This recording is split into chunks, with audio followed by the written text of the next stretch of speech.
सो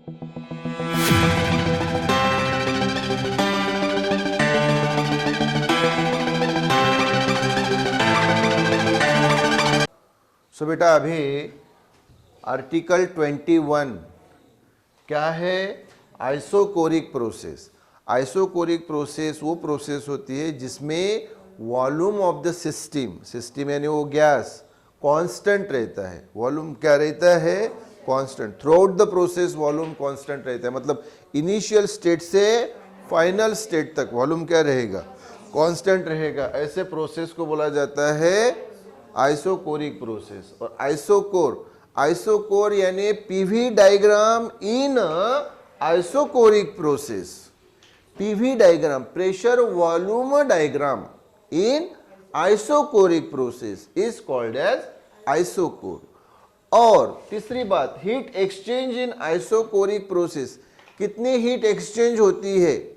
कितनी heat exchange होती है उसका फॉर्मूला, तो इतनी हीट एक्सचेंज होती है Q equal to N CV/dt। तो सर कैसे?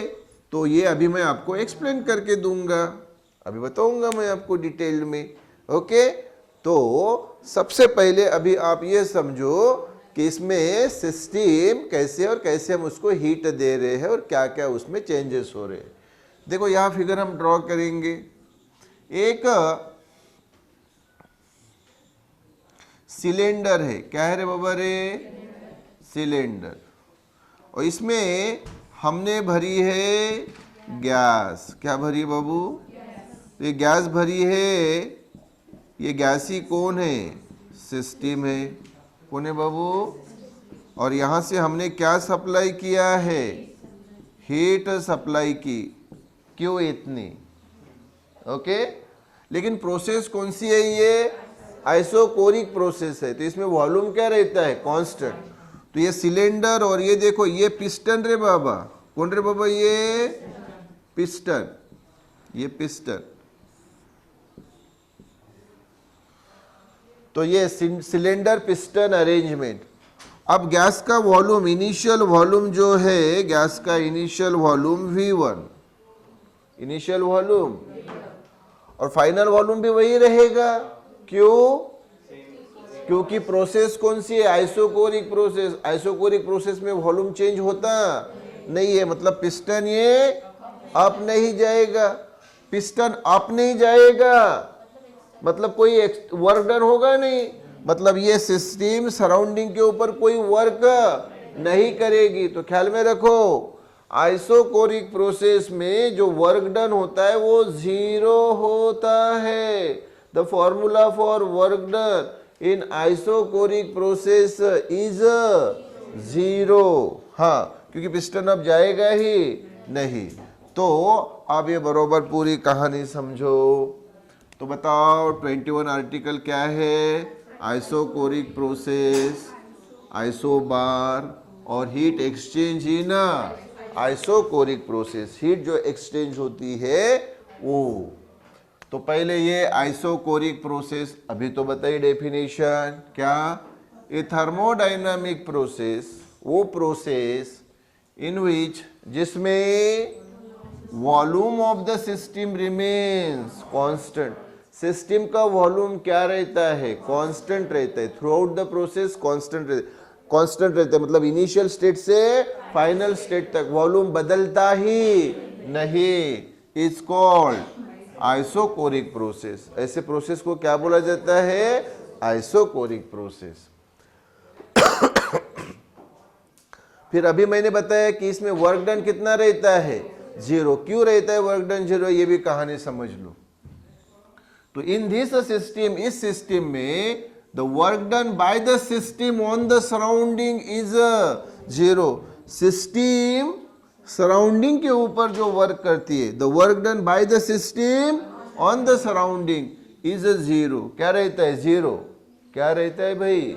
क्यों रहता है? क्योंकि पिस्टन अप गया ही नहीं। तो देखो वर्क डन 0 कैसे? Because W equal to PdV। क्या फार्मूला है रे बाबा हमारे पास? W work done by the system on the surrounding equal to PdV। P यानी उस गैस का प्रेशर, डीवी यानी चेंज इन वॉल्यूम। अरे लेकिन चेंज इन वॉल्यूम 0 है ना सर, क्यों? अरे इनिशियल वॉल्यूम भी V1 है और फाइनल वॉल्यूम भी उतना ही है कि नहीं? वॉल्यूम चेंज ही नहीं हुआ, तो चेंज इन वॉल्यूम कितना आएगा? 0। तो देखो W equal to P into DV equal to P तो वैसे ही लिखा और DV की वैल्यू रहे 0 और P इंटू 0 यानी 0। तो देखो वर्क डन क्या आ गया? 0 आ गया। तो फिर से बताओ, आइसोकोरिक प्रोसेस में जो वर्क डन होता है वो कितना होता है? 0 होता है। अभी दूसरी बात पे आते हैं आइसोकोर। देखो आइसोकोर यानी बेटा पीवी डायग्राम इस प्रोसेस में, कौन सी? आइसोकोरिक प्रोसेस में। तो उसकी भी फिगर ड्रॉ करके बताता हूं। देखो ये बेटा एक्स एक्सिस और ये वाई एक्सिस, ये ओरिजिन, उसके कोऑर्डिनेट है 0 0। क्लियर? हाँ। तो अभी कांस्टेंट क्या रह रहा है बेटा? वॉल्यूम। वॉल्यूम क्या रह रहा है? कांस्टेंट। हाँ तो देखो ये इनिशियल स्टेट 1 यानी इनिशियल स्टेट, इस स्टेट में प्रेशर P1 और वॉल्यूम V1। क्लियर? क्या बोलो? और ये 1 से कहां तक जारी है?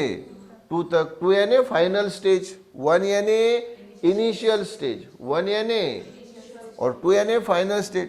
तो यहाँ का प्रेशर P2 और वॉल्यूम V2। अच्छा ये बरोबर अभी समझ लो आप जरा। जब वो 1 पे है तो देखो बरा ये, तो अच्छा ये y एक्सिस रे बेटा, क्या y एक्सिस पे होता है प्रेशर, क्या होता है? और x एक्सिस पे होता है वॉल्यूम।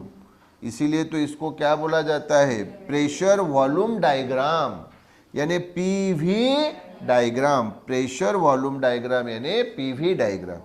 तो देखो बेटा y एक्सिस पे प्रेशर है, तो ये इनिशियल स्टेट पे प्रेशर कितना रे बाबू? P1 और वॉल्यूम कितना रे बाबू? V1 है ना।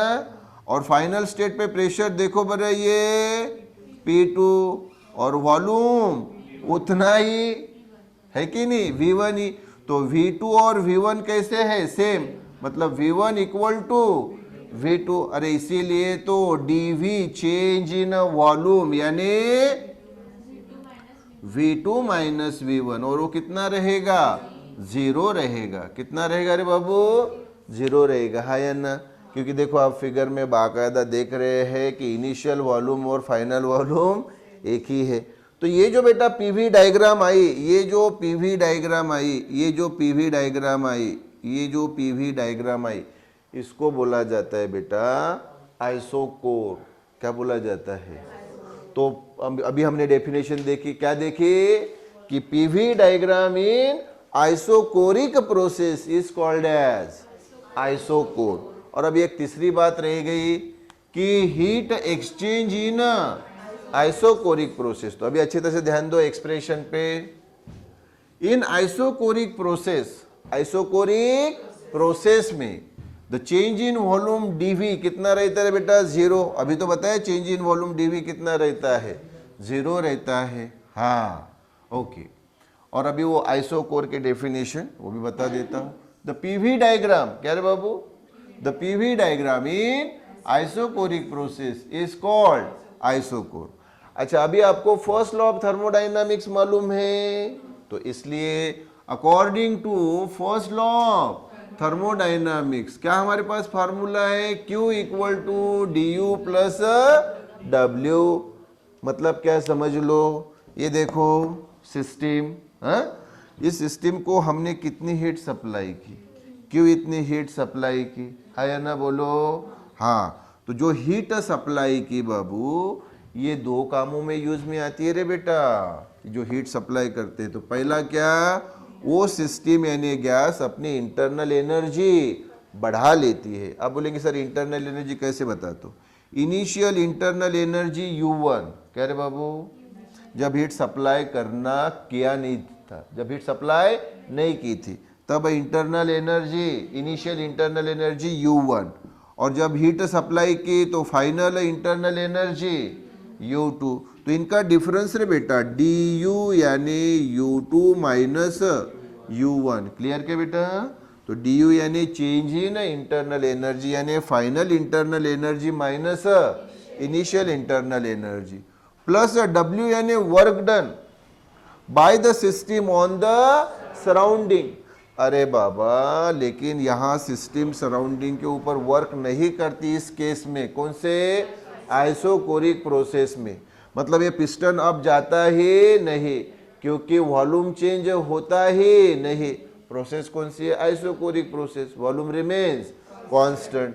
तो फिर मुझे बताओ W वर्क डन, अभी मैंने पहले ही बताया वर्क डन कितना रहता है रे बाबू? 0 रहता है। तो Q वैसे ही इक्वल टू वैसे ही du वैसे ही और W की जगह क्या रखा रे बाबा? हाँ, तो Q इक्वल टू du। तो Q वैसे ही और du change in internal energy का फार्मूला ऑलवेज ख्याल में रखो बेटा, ये है फार्मूला उसका। क्या? n CV dt, n CV dt। हाँ, तो n यानी क्या? Number of moles of the gas यानी सिस्टम। CV यानी molar specific heat of gas at constant volume. dt यानी चेंज इन टेम्परेचर, मतलब final temperature minus initial temperature. वो इधर मैं आपको ये सब नॉमिनेशंस बताऊंगा ही कि Q क्या है, du क्या है, W क्या है, n क्या है, CV क्या है, dt क्या है। dt यानी T2 माइनस T1, तो T2 क्या है और T1 क्या है, ये मैं बताऊंगा ही। तो बताओ मुझे Q का फार्मूला क्या आ गया? Q यानी हीट एक्सचेंज, जो हीट सप्लाई की वो कितनी है रे बाबू रे? आइसोकोरिक प्रोसेस में n CV dt। हाँ, तो यहाँ जो अभी हमने इन फार्मूले में जो नॉमिनेशंस यूज किए हैं वो नॉमिनेशंस, तो इस फार्मूले में वेयर यानी इस फार्मूले में Q कौन है रे बाबा रे? Amount of heat supplied to the system, ये जो हीट सप्लाई की है ना, यानी क्या है रे बाबा? Increase in internal energy of the system है ना। और W यानी क्या है? Work done by the system on the surrounding. ये सिस्टम सराउंडिंग के ऊपर जो वर्क कर रही है कितना करती है मैंने बताया आपको? 0। n, ये n क्या है बाबू रे? Number of moles of the system यानी गैस। CV कौन है? Molar specific heat of gas at constant volume. और dt क्या है? Change in temperature of the system यानी कौन रे बाबू रे? T2 minus T1। T2 कौन है बताओ? इस गैस का यानी सिस्टम का फाइनल टेम्परेचर, तो final temperature of the system यानी गैस। और T1 रे? Initial temperature of the system और गैस। तो क्या फॉर्मूला है बाबा रे? हीट सप्लाई जो की वो n CV dt। और वर्क डन कितना रहता है इस प्रोसेस में? 0। ओके।